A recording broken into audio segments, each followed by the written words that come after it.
أوسع من ذنوبنا ورحمتك أرجى عندنا من أعمالنا اللهم مغفرتك أوسع من ذنوبنا ورحمتك أرجى عندنا من أعمالنا اللهم مغفرتك أوسع من ذنوبنا ورحمتك أرجى عندنا من أعمالنا وصلى الله على سيدنا محمد وعلى آله وسلم والحمد لله رب العالمين.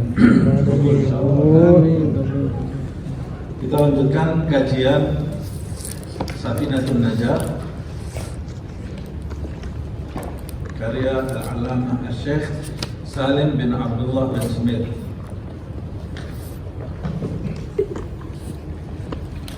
Kita sampai di Syurutul Jum'ah. Salat Jumat ya, syarat salat Jumat. Halaman 74 ya. Bismillahirrahmanirrahim. Alhamdulillahirabbil alamin. Allahumma shalli wa sallim ala sayyidina Muhammad wa ala ali sayyidina Muhammad. Nawaina ta'allum wa ta'lim wa tadhakkur wa tadhkir wa naf'a wal intifa' wal ifadah wal istifadah wal hadd 'ala at-tamassuk bi kitabillah wa sunnati Rasulillah wa du'a ila al-huda wa dalala 'ala al-khair ibtigha'a wajhillah wa mardatihi wa qurbih wa thawabihi subhanahu wa ta'ala. Kita masuk ke bab salat Jumat. Seperti yang kita ketahui, di pertemuan-pertemuan yang lalu kita membahas mengenai salat, yaitu berkaitan dengan salat fardu 5 waktu, juga salat sunnah. Yang kita bahas syarat-syarat sahnya, syarat-syarat wajibnya, juga rukun-rukunnya, dan terakhir ditutup dengan membahas jamak takdim, jamak takhir, begitu juga syarat-syarat qasar. Nah, sholat Jumat ini bagian dari sholat-sholat yang diwajibkan oleh Allah Subhanahu wa Ta'ala. Diwajibkannya sholat Jumat pada saat Nabi Muhammad SAW Mi'raj di bulan Rajab ini ya. Ketika Nabi Muhammad SAW Mi'raj menerima perintah wajib sholat 5 waktu dari Allah Subhanahu wa Ta'ala, begitu juga termasuk sholat Jumat. Hanya saja sholat Jumat ini usai peristiwa Isra Mi'raj itu Nabi langsung melakukan sholat 5 waktu, dimulai dengan sholat zuhur. Sedangkan sholat Jumat tidak dilakukan oleh Nabi Muhammad SAW karena tidak memungkinkan pada saat itu di kota Mekah. Kondisi umat Islam pada waktu itu tertindas di kota Mekah. Nabi tidak melakukan sholat Jumat sampai dia hijrah terlebih dahulu ke kota Madinah.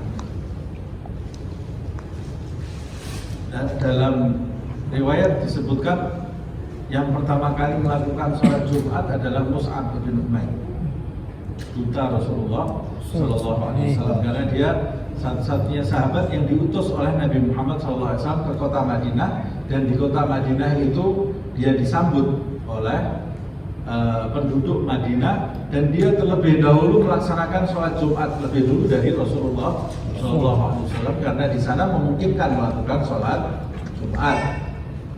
Di dalam ayat suci Al-Quran disebutkan idza nudiya ila salati min yaumil jumu'ati fas'au ila dzikrillahi wa dzarul bai'. Hai orang-orang yang beriman, jika kalian dipanggil untuk melakukan zikir kepada Allah, maksudnya melakukan mendirikan sholat Jumat, fas'au ila dzikrillah, maka bergegaslah kalian untuk melaksanakan zikir kepada Allah Subhanahu wa Ta'ala, maksudnya sholat Jumat. Jika kalian dipanggil untuk melakukan sholat Jumat, maka bergegaslah kalian untuk berzikir kepada Allah, maksudnya melakukan sholat Jumat tadi. Wadarul bai', dan segera tinggalkan segala bentuk jual beli. Sholat Jumat ini adalah sholat yang paling utama di antara semua sholat, adalah sholat Jumat ini. Bahkan sebagian ulama mengatakan lebih utama dari sholat 5 waktu. Sholat Jumat ini yang paling utama. Alasannya karena di dalam sholat Jumat ini banyak sekali keutamaan yang tidak terdapat di Sholat-sholat yang lain diantaranya sesuai dengan namanya sesuai dengan harinya. Al-Jumu'ah yaitu hari perhimpunan. Sholatnya juga sholat Al-Jumu'ah yaitu sholat yang menghimpun banyak manusia. Selain sholat Jumat, sholat fardu lain selain sholat Jumat boleh dilakukan munfarid. Tapi sholat Jumat ini tidak bisa dilakukan munfarid, harus dalam keadaan berjamaah. Kecuali selain sholat Jumat yang harus dilakukan berjamaah, sholat yang dinadarkan untuk sholat berjamaah harus dilakukan berjamaah. Orang yang nadar mau melakukan sholat fardu berjamaah, maka sholat jamaah jadi wajib buat dia. Atau sholat i'adah itu sholat itu harus dilakukan secara berjamaah.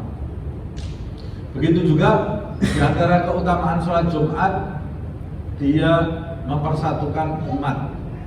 Karena di sholat Jumat itu manusia mau tidak mau berkumpul di dalam majelis, khususnya laki-laki. Dan di sholat Jumat itu terdapat syiar agama. Umat Islam di mana-mana berkumpul di dalam masjid, yang kalau di waktu-waktu lain tidak seperti itu. Nah, apalagi kalau sholat Jumat itu diadakan di satu daerah, satu masjid, maka syiar itu akan lebih besar, Dan ada keutamaan-keutamaan yang lain, di antaranya hari Jumat itu sendiri sudah mengandung keutamaan. Nabi Muhammad SAW menyebutkan hari Jumat itu Sayyidul Ayyam, adalah pemimpin hari-hari di dalam seminggu. Kemudian Nabi juga mengatakan dari Jumat ke Jumat, dari Jumat yang satu bertemu dengan Jumat yang lain, maka dosa yang terjadi di antara dua Jumat itu dihapus oleh oleh Allah Subhanahu wa Ta'ala. Begitu juga di hari Jumat itu terdapat waktu mustajabah, waktu dikabulkannya doa. Siapa yang dan waktu itu dipindah-pindah oleh Allah Subhanahu wa Ta'ala. Siapa yang berdoa di malam atau di hari Jumat bertepatan dengan waktu mustajabah itu, maka doanya tidak akan ditolak oleh Allah Subhanahu wa Ta'ala. Makanya dianjurkan di hari Jumat ini orang banyak berdoa kepada Allah. Begitu juga di malam hari, Nabi Muhammad SAW memerintahkan di malam Jumat dan juga di harinya untuk banyak-banyak bersolawat kepada Rasulullah SAW. Alhasil keutamaan sholat Jumat ini luar biasa, dan keutamaan Jumat, hari Jumat itu juga besar sekali, dan kita sekarang ada di malam Jumat. Mudah-mudahan Allah tidak mengharamkan keutamaan keberkahan hari Jumat dan sholat Jumat besok untuk kita, insyaallah. Amin. Amin. Kita lanjutkan bab sholat Jumat. Pertama, faslun syurutul Jum'ah. Syarat-syarat Jumat sittatun. Maksudnya syarat-syarat Jumat di sini adalah syarat-syarat sahnya sholat Jumat. Dalam matan ini tidak disebutkan syarat-syarat wajibnya Jumat. Jadi ada syarat wajib, ada syarat sah.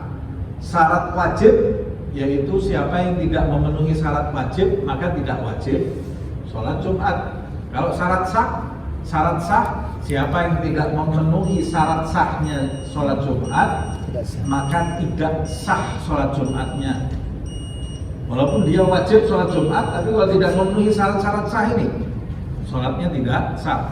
Kalau syarat-syarat wajib Jumat, siapa yang tidak memenuhi syarat-syarat wajib Jumat, dia tidak wajib sholat Jumat, tidak diwajibkan sholat Jumat. Jangankan sah, sholat Jumatnya saja dia sudah tidak wajib. Apa itu syarat-syarat wajib Jumat? Sebelum kita masuk ke syarat sah, kita ketahui dulu ada syarat wajibnya Jumat. Syarat wajibnya Jumat, satu, Islam.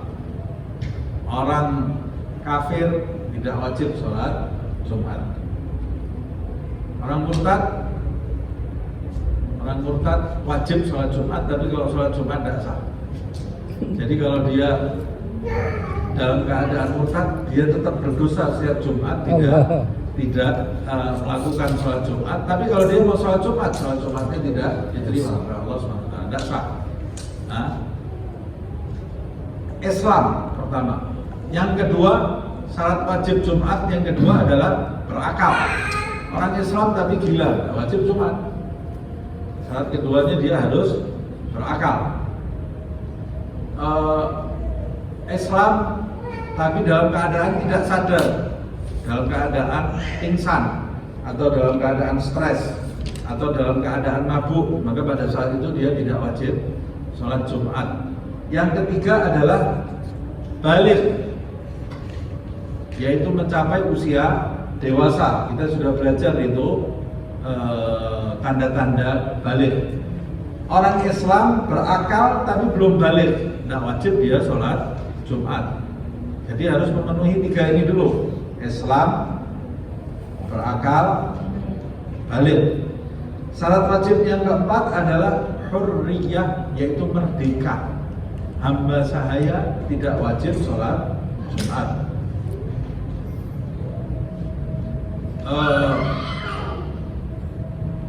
Sekarang sudah tidak ada hamba sahaya. Pembantu itu bukan hamba sahaya. Hamba sahaya itu yang tidak memiliki dirinya sendiri, dibeli dia. Sekarang sudah tidak ada. Yang memerdekakan banyak hamba sahaya adalah ajaran Islam. Sementara di masa itu banyak negeri-negeri yang memperbudak orang. Islam datang membawa syariat, menganjurkan pemeluknya untuk memerdekakan perbudakan atau hamba sahaya. Hamba sahaya dia tidak wajib sholat Jumat. Kemudian yang kelima, syarat wajib yang kelima adalah zukurah atau laki-laki. Selain laki-laki tidak wajib sholat Jumat. Yang keenam,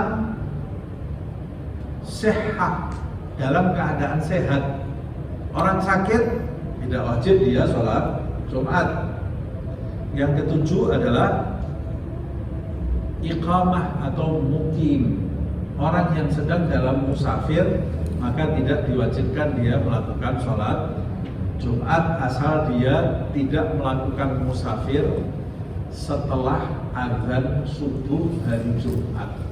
Maksudnya sebelum azan subuh hari Jumat dia sudah melakukan perjalanan keluar dari kota tempat dia tinggal. Kalau dia mau melakukan perjalanan jauh, azan subuh hari Jumat dia masih ada di kota, maka dia tetap terkena kewajiban Jumat walaupun dia setelah itu melakukan perjalanan jauh. Nah, kalau dia tetap mau melakukan perjalanan jauh, dia harus memastikan di dalam perjalanan itu dia bisa melakukan sholat Jumat. Kalau dia tahu dia melakukan perjalanan jauh, setelah adzan subuh di hari Jumat dia masih ada di dalam kota, lalu dia nekat tetap melakukan perjalanan keluar kota, dan dia tahu dia tidak bisa melakukan sholat Jumat di tengah perjalanan, maka perjalanannya terhitung perjalanan yang diharamkan dan tidak boleh khosor, tidak boleh jamak, tidak boleh khosor, tidak boleh jamak. Nah, ini syarat wajib Jumat.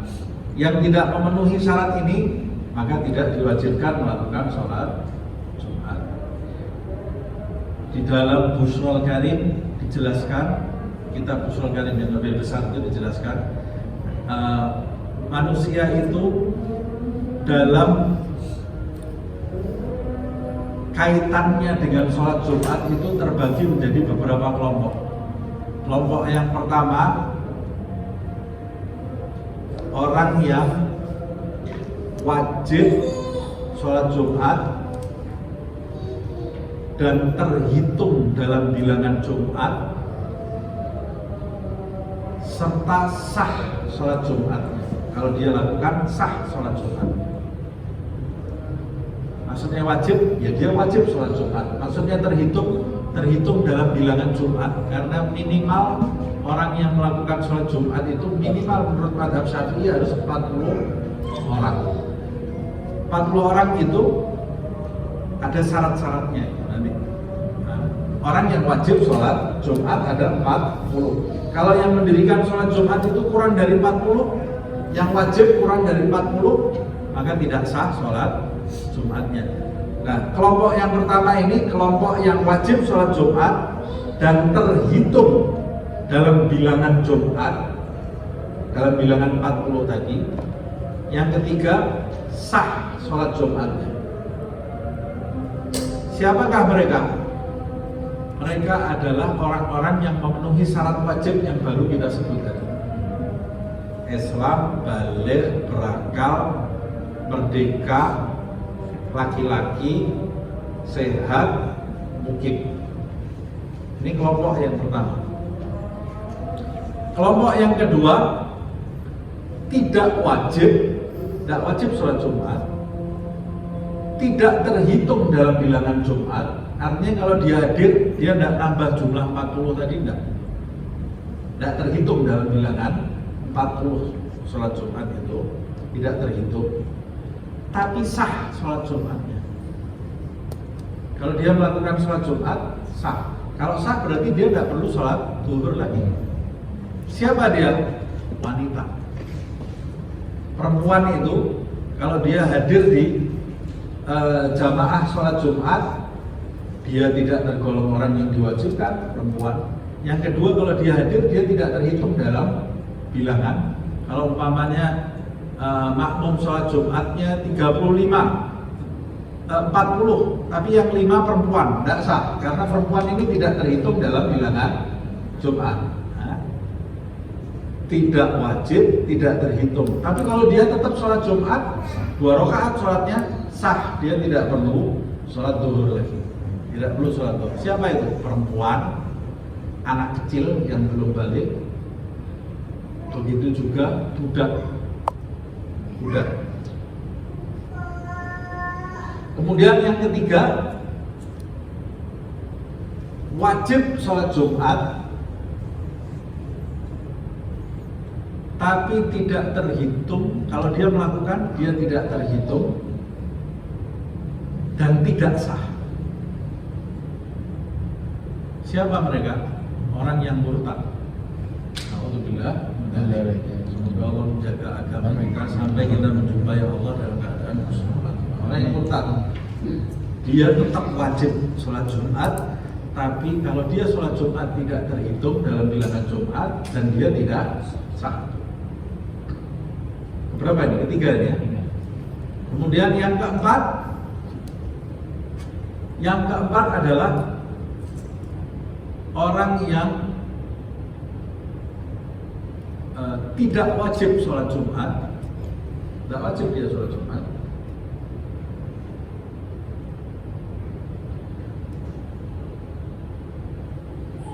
tapi tidak wajib sholat Jumat, tapi terhitung di dalam bilangan Jumat dan sah.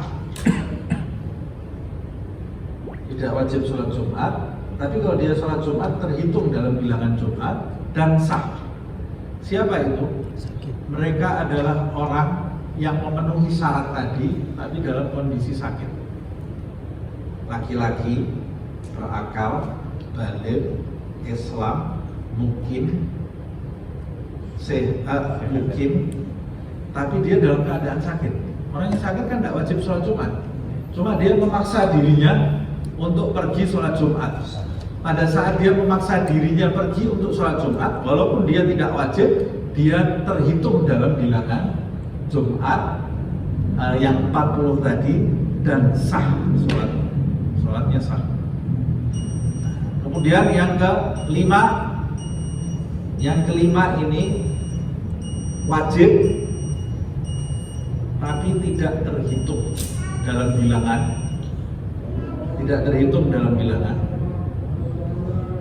dan sah. Wajib tidak terhitung dalam bilangan dan dia sah sholat Jumat. Siapa itu?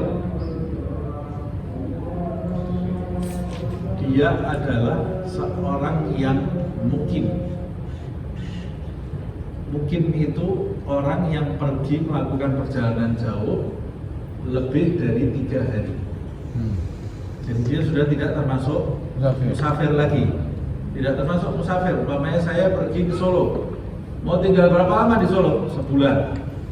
Loh, saya orang Jakarta tapi tinggal di Solo sebulan. Karena kamu tinggal di Solo sebulan, maka kamu bukan musafir lagi, kamu mukim di Solo itu. Nah, ketika kamu mukim, kamu wajib sholat Jumat. Tapi ketika saya sholat Jumat, sah nggak sholat Jumat saya? Sah lah, karena wajib saya sholat Jumat. Cuma terhitung dalam bilangan 40. Enggak. Karena kamu bukan penduduk asli. Nah, jadi ini wajib, tapi tidak terhitung dalam bilangan 40 dan sah sholat Jumatnya. Gambar yang ke-6 yang terakhir. Yang terakhir tidak wajib, tidak terhitung, tidak sah. Orang gila. Nah, orang gila kalau sholat tidak wajib sholat Jumat, kalau dia hadir sholat Jumat ya orang tidak waras kok. Kalau dia hadir sholat Jumat tidak terhitung dalam bilangan Jumat dan sholat Jumatnya juga tidak sah. Nah, ini 6 gambaran seseorang yang melaksanakan sholat Jumat. Ini kepanjangan saya itu tidak bahas syarat sahnya Jumat ini ya. Syarat sahnya Jumat sekarang ya. Syarat sahnya Jumat ada 6. Yang pertama, antakuna kulluha fi waqti dhuhri. Syarat pertama diharuskan seluruh sholat itu dilakukan di waktu zuhur, termasuk bagian dari sholat adalah 2 khutbah. 2 khutbah dan sholat 2 rakaatnya itu dilakukan benar-benar di waktu zuhur. Kalau khutbahnya dilakukan di luar sholat zuhur, sebelum masuk zuhur, khutbahnya dilakukan sebelum masuk zuhur, maka tidak sah sholat Jumatnya.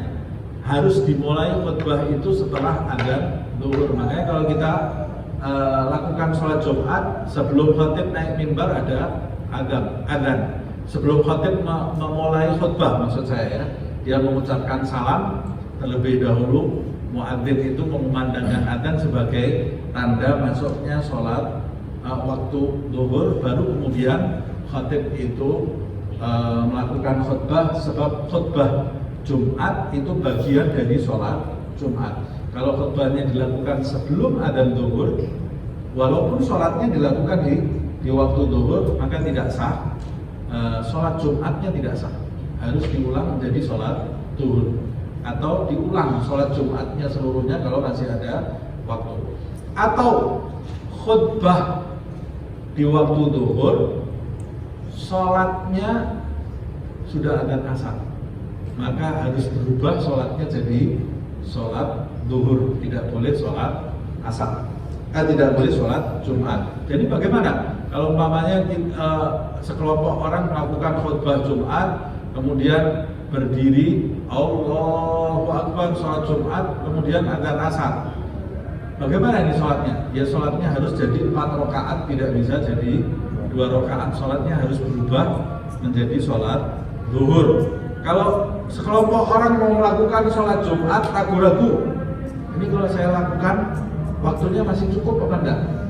Umpamanya 2 khutbah dan 2 khutbah Jumat dan 2 rakaat sholat Jumat itu jika dilakukan berapa menit? Umpamanya 20 menit. Nah, ternyata waktunya tinggal 10 menit umpamanya. Ini kalau dilakukan cukup atau tidak? Kalau dia tahu ini tidak cukup melakukan sholat Jumat, maka diwajibkan mereka sekelompok orang itu melakukan sholat zuhur. Karena kalau dia melakukan sholat Jumat tidak sampai dia melaksanakan sholat Jumatnya, maka dia tergolong orang yang ketinggalan sholat zuhur. La Jumat wala zuhur. Kalau waktunya dia tahu sudah dekat asar, tidak cukup kalau dilakukan 2 khutbah dan 2 rakaat Jumat, maka diwajibkan baginya untuk melakukan sholat zuhur. Kalau ragu-ragu menurut Imam Romli, dia boleh niat, aku niat sholat Jumat jika cukup, dan aku niat sholat zuhur jika cukup. Jika tidak cukup untuk sholat Jumat, maka aku niatkan sholat ini jadi sholat zuhur. Kalau di tengah-tengah adzan asar, ya dia langsung lanjut melakukan sholat zuhur. Ini sah menurut Imam Romli, tapi tidak sah menurut Ibn Hajar. Menurut Ibn Hajar tidak diperbolehkan seperti itu.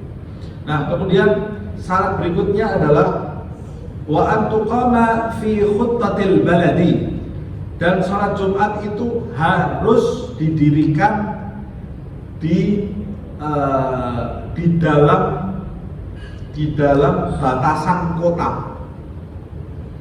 Di dalam batasan kota dilakukan oleh orang-orang yang tinggal di kota itu dan di dalam batasan kota tadi. Kalau umpamanya saya tinggal di Tangerang, kemudian saya melakukan sholat Jumat setelah batasan, di perbatasan gitu ya, perbatasan Tangerang masuk waktu Jakarta, maka tidak sah sholat saya, karena saya orang Tangerang mau melakukan sholat di luar Tangerang, harus saya lakukan di dalam Tangerang. Maksudnya sholat Jumat yang didirikan itu ya harus didirikan sama orang yang tinggal di kota itu. Kalau ada orang lain, orang dari luar mau ikut lakukan sholat itu, ya sah sholatnya, tapi tidak terhitung dalam bilangan tadi. Tapi kalau orang di dalam kota itu 40 orang mau melakukan sholat Jumat, kamu asli mana? Saya asli Tangerang, melakukan sholatnya di Jakarta, tidak sah. Nah, kamu asli Tangerang, tidak terhitung. Nanti jumlah 40-nya jadi tidak ada. Nah, jadi ini yang harus diperhatikan. Nah, dilakukan di dalam lingkup perkotaan tadi, bisa dilakukan di masjid, bisa dilakukan di mana saja. Sholat Jumat itu tidak harus dilakukan di dalam masjid, bisa dilakukan di segala tempat. Bisa dilakukan di dalam rumah, bisa dilakukan di dalam sekolah, bisa dilakukan di musola, bisa dilakukan di segala tempat. Yang penting ada di dalam kota, dan yang melakukan adalah orang-orang yang tinggal di dalam kota itu minimal berjumlah 40 orang. Kalau ya berjumlah 40 orang dan melakukan sholat itu,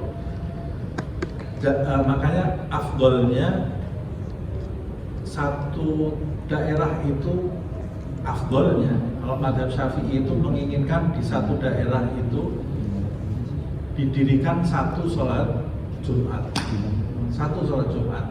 Loh, ini masjidnya tidak cukup, kan seharusnya bisa di lapangan, tidak harus di masjid sholat Jumat itu.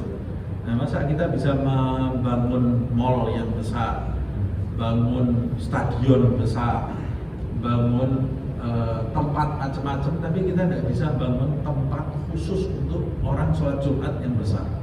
Harusnya ada satu tempat khusus untuk orang sholat Jumat, satu tempat yang besar, supaya orang yang ada di daerah itu semuanya kumpul di satu tempat melakukan Jumat. Coba kita bayangkan kalau orang satu Tangerang Selatan ini kumpul bareng-bareng melaksanakan sholat Jumat, maka syiarnya akan lebih hebat lagi.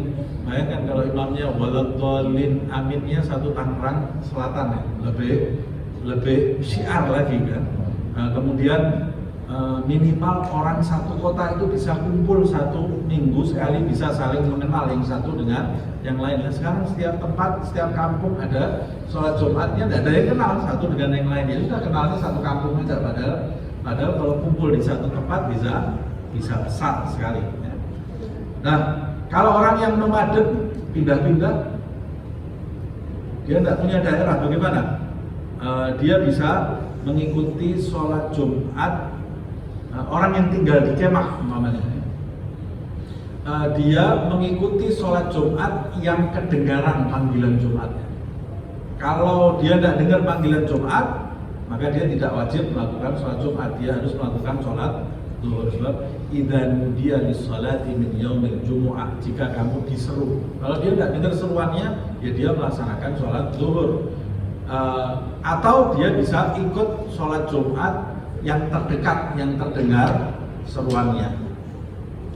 Kemudian selanjutnya adalah wa an tusalla jama'atan, dilakukan secara berjamaah, tidak bisa dilakukan secara munfarid. wa ayyakunu arba'ina ahraran dhukuran bil balighin mustautinin. Ini waktunya sudah habis, nanti kita lanjutkan di pertemuan yang akan datang aja ini. Sampai di sini dulu aja. Karena ini ada pembahasan yang agak panjang sedikit. Wallahu a'lam bishawab.